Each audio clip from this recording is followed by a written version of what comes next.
Increase knowledge চ্যানেলে স্বাগত জানাচ্ছি। আজকের ক্লাসে আমি চতুর্থ শ্রেণীর সিলেবাসে যে রয়েছে চিত্রগুলো দেখে পরের চিত্রটি আঁকো সেই নিয়েই ক্লাস নিচ্ছি। তো আমরা এখানে অনেকগুলো চিত্র দেখতে পাচ্ছি।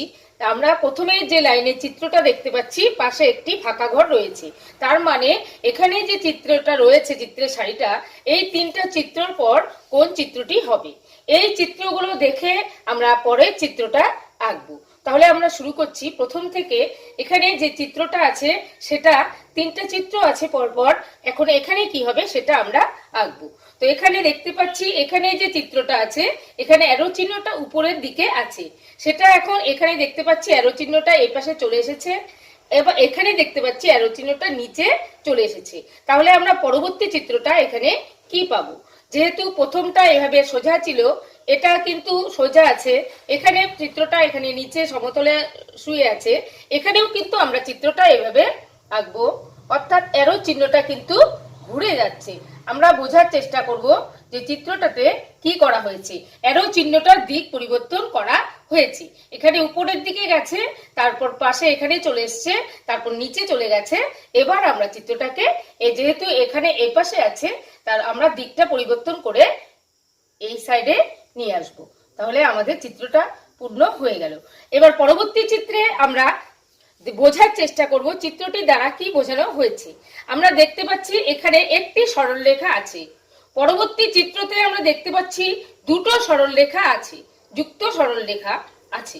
তারপর দেখতে পাচ্ছি এখানে আমাদের আরেকটি সরলরেখা বেড়ে গেছে, অর্থাৎ 1 2 3টি হয়ে গেছে এবং যুক্ত আছে। তার মানে এখানে একটি সরলরেখা, তারপর দুটো সরলরেখা, এখানে তিনটি সরলরেখা। তার মানে পরবর্তী শেষ ছবিটায় আমরা যেটা আঁকবো সেটাতে অবশ্যই 4টা সরলরেখা হতে হবে। তাহলে আমরা এখানে 4টা সরলরেখা, আমাদের প্রথম চিত্রটা এরকম ছিল, তারপর থেকে দুটো হয়েছে, সেখান থেকে 3টে হয়েছে, এবার আমরা 4টা করে দেব, একটা চতুর্ভুজের ছবি হয়ে গেল। চলে যাচ্ছি পরবর্তী চিত্রে। আমরা বোঝার চেষ্টা করব এই চিত্রটি দ্বারা কি বোঝানো হচ্ছে। তা আমরা প্রথমেই দেখব যে এই চিত্রটিতে কটি সরলরেখা রয়েছে। এখানে আমরা দেখতে পাচ্ছি 1 2 3 4 5 6টা সরলরেখা রয়েছে।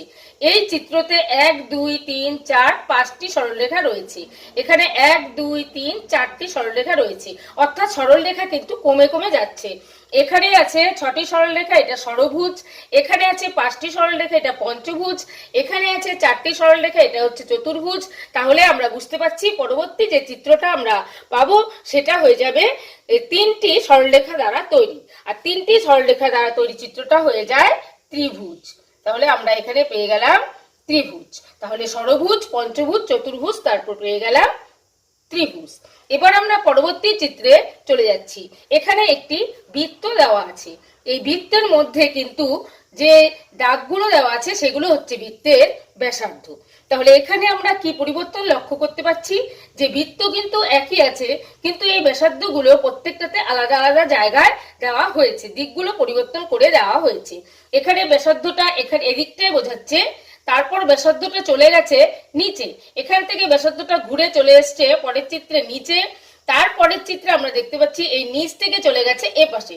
তার মানে এই চিত্র তিনটার মধ্যে কিন্তু ব্যাসার্ধ উপরের দিকে একটাও নেই, একটা আছে এই পাশে, একটা এই পাশে, একটা আছে নিচের দিকে, কিন্তু উপরের দিকে নেই। তাহলে এখন যদি আমরা দেখি চিত্রটার ব্যাসার্ধটার পরিবর্তন কি হয়েছে, প্রথমে ছিল এইভাবে, তারপর নিচে এসেছে, তারপর এই পাশে এসেছে, এবার চলে যাচ্ছে চিত্রটা কিন্তু উপরের দিকে। তাহলে আমাদের এখানে যে বৃত্তটা আসবে তার ব্যাসার্ধটা আমরা যে পাবো সেটা কিন্তু সোজা উপরের দিকে চলে যাবে। তাহলে ব্যাসার্ধটা কিন্তু ঘুরতে ঘুরতে এই পাশ থেকে ঘুরতে ঘুরতে কিন্তু উপরের দিকে গিয়ে চলে গেছে। এইভাবে আমরা শিশুদেরকে প্রথমে চিত্রটার দ্বারা কি বোঝানো হয়েছে সেটা ভালো করে বুঝিয়ে তারপর আমরা এই চিত্রগুলো শিশুদেরকে আঁকতে শেখাবো। আজকের এই ক্লাসটি ভালো লাগলে লাইক করবেন, কমেন্ট করবেন, শেয়ার করবেন এবং আমার পরবর্তী ক্লাসটি পেতে আমার চ্যানেলটিকে সাবস্ক্রাইব করে আমার সঙ্গে থাকবেন।